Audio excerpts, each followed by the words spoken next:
Every time I review a smartwatch, I usually take some time to conclude a review as I wanted to make sure that it is worth wearing for a long term.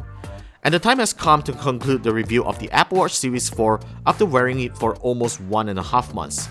So here's my review. The unit I've got here is the 44mm case GPS model, and like the 40mm model, the display is noticeably larger than its predecessor, but due to the reduced screen bezels and rounded corners, the physical size remains very much the same as the 42mm case model of the Series 3. And this is the very reason why you can still reuse your old watch band. And for that, I'm giving Apple a big thumbs up. Interestingly, Apple has also increased the storage size of the Series 4 to 16GB, up from 8GB on the Series 3 GPS model, which is a good thing for users who store a lot of music on the Apple Watch for workouts. The Series 4's display is extremely bright at 1000 nits and has beautiful popping colors.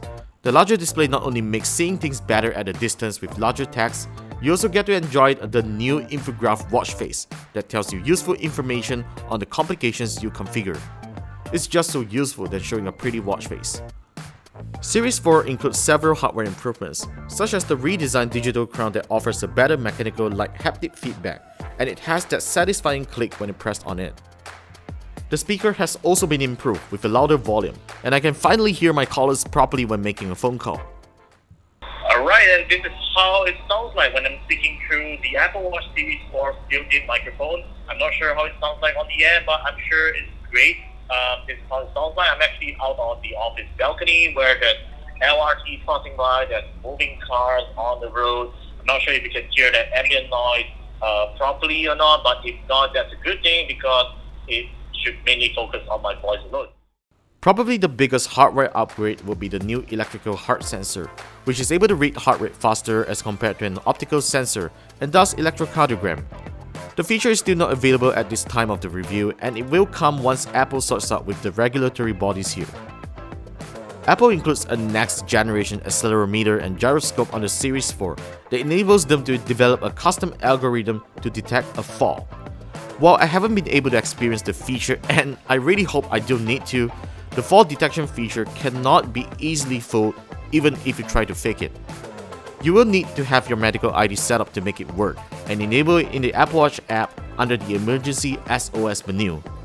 The feature is automatically enabled for users aged 65 years and above. watchOS now works faster than ever with the new S4 chip. You will realize that instantly once you start swiping to change watch faces, which previously on the Series 3 you will find a slight stutter. Fitness tracking remains an essential feature of the Apple Watch.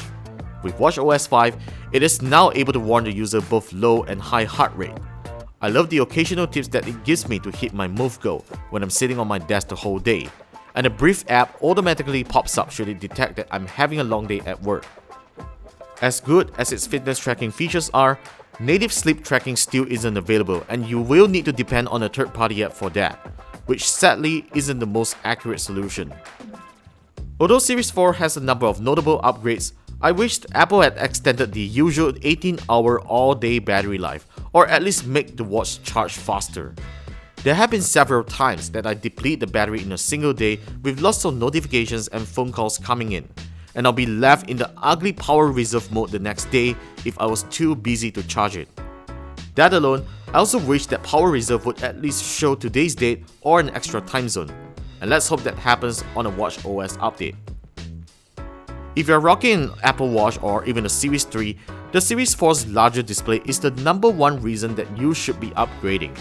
Coupled with the faster performance, life-saving fall detection, and upcoming ECG feature, there's almost no reason why you shouldn't upgrade to the Series 4.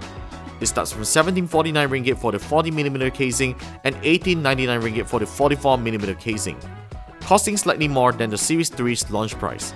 And most importantly, it will work with any iPhone that runs on iOS 12. Will you be upgrading to the Apple Watch Series 4, or are you already wearing one on your wrist? Let me know what you think about it and tell me your favorite features in the comments. Thanks for watching, and be sure to subscribe to us for more videos coming right up, and I'll talk to you in the next one.